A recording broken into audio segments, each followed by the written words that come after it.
ইদানিং এই যে চলমান কোটা সংস্কার আন্দোলনে নিয়ে কিছু ইয়াং জেনারেশন আপনার সম্পর্কে কোমলমতি এই যে ছোট ছোট শিক্ষার্থীর মন থেকে আপনাকে মুছে ফেলে দিচ্ছে। তো তাদের উদ্দেশ্যে আমি চাইবো আর কি আপনি কিছু একটা বলবেন। এটা কোমলমতি যারা শিশু বা ধরেন তাদের তো মনটা থাকে কোমল, যার কারণে এখানে বিভ্রান্ত সাইদুর রহমান সুমন ভণ্ডামি করছাস, আবার নেতা হইতে চাস হারামজাদা। জুতা দেখোস নাই? জোটার বাড়ির চোটে তোর দাঁত ফেলে দেব দালাল।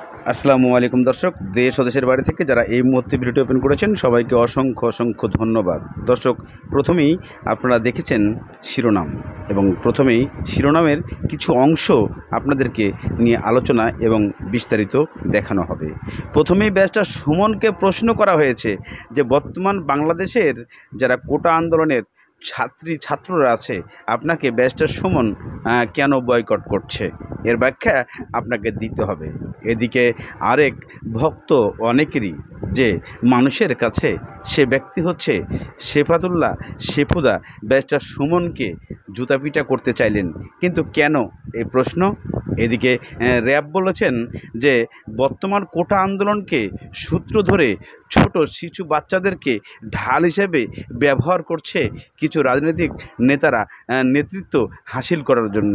এই সব নিয়েই আজকের এই বিস্তারিত আপনাদেরকে মূল ভিডিও ফুটেজগুলো তুলে ধরা হবে। কিন্তু প্রশ্ন এখানেই, কেন আমাদের দেশের একজন আইডল ব্যক্তি অথবা জনগণের দরদি ব্যক্তি ব্যারিস্টার সুমনকে জনগণ প্লাস যারা যুব সমাজ আছে তারা কেন বয়কট করতে যাচ্ছে, কী কারণে বয়কট করছে, সেই বিষয়টি এখন বড় হয়ে দাঁড়িয়েছে। সেই সূত্র ধরে ব্যারিস্টার সুমন আপনাদেরকে কি বোঝাতে চেয়েছে এবং কি বোঝাচ্ছে আপনারা একটু ধৈর্য ধরে তার কাছে চলে যাবেন। তার আগে আমরা নিয়ে চলে যাচ্ছি শেফাতুল্লাহ শেফুদার কাছে, কি বলেছেন ব্যারিস্টার সাইদুর রহমান সুমন। ভণ্ডামি করছাস, আবার নেতা হইতে চাস হারামজাদা। জুতা দেখোস নাই? জোটার বাড়ির চোটে তোর দাঁত ফেলে দেব দালাল।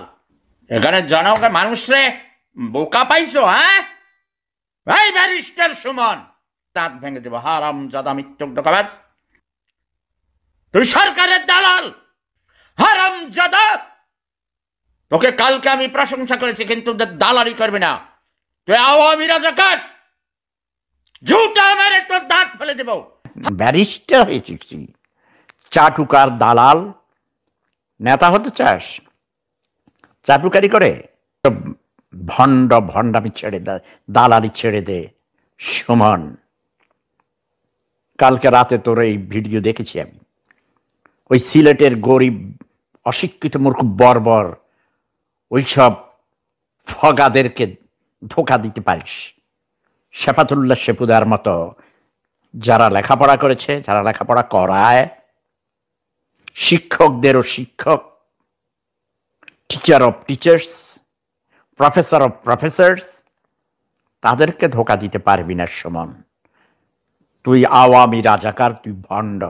তুই তোর দলের লোকদের চরিত্র উন্মোচন করেছিস, ভোট ডাকাতির কথা। কোটা সংস্কার আন্দোলনে ছাত্ররা যখন রাজপথে, তখনই ভিন্ন উদ্দেশ্য হাসিলে নাশকতায় মেতে ওঠে একদল সহিংসতাকারী। মোহাম্মদপুর, যাত্রাবাড়ি, মিরপুর সহ রাজধানীর বিভিন্ন স্থান যখন রণক্ষেত্রে পরিণত হয়, তখন হামলাকারীদের ছত্রভঙ্গ করার জন্য হেলিকপ্টার থেকে টিয়ার শেল ও সাউন্ড গ্রেনেড ছোড়ে পুলিশ। বৃহস্পতিবার বিকেলে রাজধানীতে র্যাব মিডিয়া সেন্টারে সাংবাদিকদের প্রশ্নের জবাবে এ দাবি করে র্যাব। ছোট ছোট বাচ্চাদেরকে মানব ঢাল হিসেবে তারা ব্যবহার করেছে, এবং সেখানে যদি আমরা মুখোমুখিভাবে তাদের সাথে যাই, সেখানে বাচ্চাদের এবং সাধারণ মানুষের জানমালের অনেক ক্ষয়ক্ষতির সম্ভাবনা ছিল। আমরা টিয়ার শেল এবং সাউন্ড গ্রেনেডের মাধ্যমে আমরা কিন্তু ছত্রভঙ্গ করে আমরা সাধারণ মানুষের জানমালের ক্ষয়ক্ষতি একদিকে যেভাবে মিনিমাইজ করতে পেরেছি, কমাতে পেরেছি। তিনি আরো বলেন, এ সময় মাঠে কর্মরত অবস্থায় শতাধিক পুলিশ কর্মকর্তা আহত হন। একই সঙ্গে নাশকতাকারীদের হামলায় তাদের 2টি গাড়ি ও 9টি পিকআপ পুড়ে। শতাধিক সদস্য বিভিন্নভাবে আহত হয়েছেন একজন সদস্য এখনও মারাত্মকভাবে আহত অবস্থায় সিএমএইচে চিকিৎসাধীন রয়েছেন, তিনি এখনও সংকটাপন্ন অবস্থায় রয়েছেন। এছাড়াও আমাদের 13টি গাড়ি অ্যাম্বুলেন্স সহ পোড়ানো এবং ভাঙচুর করা হয়। দর্শক, ইতিমধ্যে আপনারা সেই সিফাতুল্লাহ সেফুদার কি যে বক্তব্যগুলো শুনেছেন ব্যারিস্টার সুমনকে নিয়ে, এগুলা হয়তোবা আমার আপনার কারি পছন্দ হবে না এই ব্যক্তির কথা, কিন্তু উনি লাগাম ছাড়া, অর্থাৎ লাগামের বাইরে, উনি দেশের বাইরে আছেন, যা খুশি তাই বলতেছেন। এদিকে আপনারা নতুন যে দৃশ্যটা দেখেছেন কোটা আন্দোলনের মাঝখানে, যে আন্দোলনে র্যাব কি করেছেন এবং পুলিশ কি করেছেন, ছাত্ররা কি করেছেন, সব কিছুই তুলে ধরেছে। এবং সর্বশেষ র্যাব যে আপডেট দিয়েছে আপনারা অবশ্যই দেখে ফেলেছেন। তবে এই মুহূর্তে আপনাদেরকে যে কঠিন ভিডিও ফুটেজটি দেখাতে চলেছি, সেই ফুটেজটি হচ্ছে ব্যারিস্টার সুমনকে যে প্রশ্ন করা হয়েছিল, সেই প্রশ্নের উত্তরে আপনারা খুব ধৈর্য সহকারে এই ভিডিওটি শেষ পর্যন্ত দেখবেন, যে ব্যারিস্টার সুমনকে বয়কট করার কথাটি বলার পরে উনি কিভাবে প্রশ্নের উত্তর দিয়েছেন, যে প্রশ্নটা হয়তোবা আমার আপনার সবারই জানা ছিল না। কিন্তু কেন ব্যারিস্টার সুমন নিজেকে এমন ধরনের প্রশ্নের উত্তর দিতে গেলেন যেটা প্রতিক্রিয়া সৃষ্টি হতে পারে যুব সমাজের মাঝখানে। চলুন আমরা ব্যারিস্টার সুমনের কাছে চলে যাই, তাহলে বুঝতে পারবো মূল। ইদানিং এই যে চলমান কোটা সংস্কার আন্দোলনে নিয়ে কিছু ইয়াং জেনারেশন আপনার সম্পর্কে কোমলমতি, এই যে ছোট ছোট শিক্ষার্থীর মন থেকে আপনাকে মুছে ফেলে দিচ্ছে। তো তাদের উদ্দেশ্যে আমি চাইবো আর কি আপনি কিছু একটা বলবেন। এটা কোমলমতি যারা শিশু বা ধরেন তাদের তো মনটা থাকে কোমল, যার কারণে এখানে বিভ্রান্ত করা সহজ। তারা কোটা নিয়ে যারা আন্দোলন করতেছে তাদের দাবি এটা আটকাই আছে অ্যাপিলেট ডিভিশনে। কই আছে? সুপ্রিম কোর্টে আছে। সুপ্রিম কোর্ট রায় দিব রবিবারে। এখন রায়ের মধ্যে এই আন্দোলনকারীরা যা চাইতেছে তা যদি পায়, তাইলে কি আর কোনো ষড়যন্ত্র আছে? আমি আমার স্পষ্ট বক্তব্য যে জায়গা লই আপনার সাথে মাই আমার কোর্টের রায় রবিবারে, যে জায়গা আপনার না আমার। এখন কোন মুরব্বী যদি হয় যে বাইরে রবিবারে তোমরা সমাধান হওয়ার আগ পর্যন্ত তোমরা লাঠালাঠি করো না, এটা কি কোনো ভুল কথা হইব? কোন মুরব্বী যদি কয় রবিবারে তো সিদ্ধান্ত পাইবাই, রবিবার পর্যন্ত বাড়ছাও, বাড়ছাইয়া এর ভিতরে ভাই মাথা বাটাবাটি করলে জায়গা তো ইয়া মামলা হইব 326 হইব নি? রবিবারে সিদ্ধান্ত হইব ঠিক হই, ধরেন আপনি পাইছেন আমি পাইছি না, কিন্তু এর আগে যে মারামারি করলা এর আগের মামলা কোনটা হইব? মারামারি হইব না নি? এবারে বাড়ি বাইলা জায়গা বাইলা ঠিক হই, কিন্তু শুক্র শনিবারে যে খাদ্যটা লাগলায় এটা আমি কইছি। অনেকে চাইতেছে যে একটা অশান্তি তৈরি হইতো, দেশ একটা শান্তি ভঙ্গ করতো, কারণ গুলামানি করতো, কইরা ইটারে খামো লাগাইতো।